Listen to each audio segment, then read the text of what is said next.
어게인 마이 라이프 14화 첫 장면에서는 조태섭을 찾아간 민수의 모습을 볼 수 있었는데요. 조태섭이 민수를 자신의 사람으로 만들려는 모습을 볼 수 있었죠. 자신이 마음을 준비할 시간이 필요하다 말한 민수는 이틀 뒤 조태섭을 만나게 되는데요. 그에게 희우를 잡겠다고 말하는 모습을 보여줍니다. 이후 무엇을 바라냐는 조태섭의 물음에 미래전자 회장인 전일보 사장을 처벌할 수 있게 해달라고 말하는데요. 그 말을 전하며 과거를 풀어야 현재를 살 수 있다 생각한다는 민수의 말을 들을 수 있었습니다. 이후의 대화에서 민수의 아버지가 전일보 사장에게 뇌물을 받았다는 누명을 쓰고 정신병원에서 생을 마감했다는 사실을 들을 수 있었는데요. 이전 조태섭에 의해 민수의 아버지가 누명을 쓰게 되었다는 말에서 알 수 있듯이 조태섭의 계획으로 일이 그렇게 되었다는 것을 유추해 볼 수 있었죠. 자신은 지금까지 과거에 얽매여서 살았고 미래를 생각할 수 없었다는 민수는 과거부터 해결하고 싶다고 말하는데요.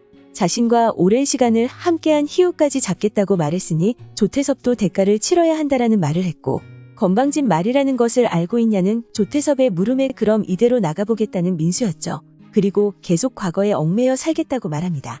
이곳에서의 일을 발설하지 않겠다고 말한 그는 하나만 알아달라고 말하는데요. 전일보를 대체할 인물은 많지만 희우를 견제할 수 있는 검사는 자신뿐이라 말합니다. 그런 그에게 과거를 해결하면 그 다음에는 무엇을 하고 싶냐 묻는 조태섭이었고, 미래에 대해서는 생각해 본 적이 없다는 민수였는데요. 이후 전일보를 잡으라고 말한 조태섭은 민수에게 민수의 미래는 자신이 그려주겠다 말합니다. 그리고 그때의 일을 희우에게 말해주는 민수의 모습을 볼 수 있었는데요. 그 말을 들은 희우는 이전 13화 마지막 장면에서 민수와 대화를 나누던 때와는 다르게 미묘하게 온화한 표정을 짓고 있었습니다. 그 장면에서 민수의 본심을 알게 된 희우가 아니었을까라는 생각을 해볼 수 있었는데요. 전일보가 조태섭의 계획으로 인해 자신의 아버지에게 뇌물을 주었다는 누명을 쓰게 된 사실을 알고 있는 민수는 그 누명을 계획한 장본인인 조태섭을 통해 풀었습니다. 그리고 과거에 얽매여 있던 민수는 미래를 계획할 수 있게 되었죠. 하지만 조태섭에게 민수는 미래에 대해서는 생각해 본 적이 없다고 말합니다. 그 장면을 보면서 떠오른 생각을 정리해보자면 조태섭의 손으로 자신의 과거를 푸는 모습을 볼 수 있었습니다. 그리고 이제 미래를 생각해야 할 때인데요. 민수의 미래는 자신의 아버지를 그렇게 만든 전일보의 뒤에 있었던 인물인 조태섭을 몰락시키는 것이라 생각됩니다. 먼저 전일보를 처리해야 한다는 과거에 얽매여 있던 민수는 조태섭을 몰락시킬 계획을 아직 세우지 않았을 것이라 생각됩니다.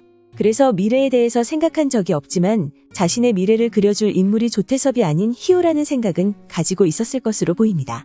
그렇게 조태섭과의 대화를 희우에게 말한 민수는 이 말을 듣고 희우가 자신의 진심을 알아주었으면 하는 마음이 아니었을까 생각되는데요. 이후 희우의 표정에서 알 수 있었듯이 희우도 민수의 진심을 알아챈 것이 아닐까 생각됩니다. 그렇게 민수가 자신에게서 돌아선 것이 아닌 자신과 함께 뜻을 함께하겠다는 진심을 알게 된 희우로 보이는데요. 15화에서는 각자의 자리에서 조태섭을 몰락시킬 계획을 진행해 나가는 모습을 볼 수 있을 거라 생각되죠. 하지만 14화 마지막 장면에서 전석규가 중앙지검장이 되고 15화 예고에서는 희우를 몰아붙이는 모습을 보여주었는데요. 과연 전석규의 진심은 무엇일까요? 그리고 조태섭의 밑으로 들어간 민수는 조태섭을 몰락시키기 위해 어떤 계획을 세우고 있을까요? 이제 단 2회만을 남겨두고 있는 어게인 마이 라이프 드라마입니다. 김석훈까지 몰락했지만 아직까지 너무나도 많은 이야기들을 남겨두고 있는 것 같아 남은 2회 동안 이 사건들을 다 풀어나갈 수 있을지 걱정이 되는데요. 이때까지 깔끔한 전개를 보여주었던 어게인 마이 라이프 드라마였던 만큼 결말도 군더더기 없는 깔끔한 결말을 볼 수 있었으면 좋겠습니다. 오늘 준비한 영상은 여기까지입니다. 시청해주셔서 감사합니다.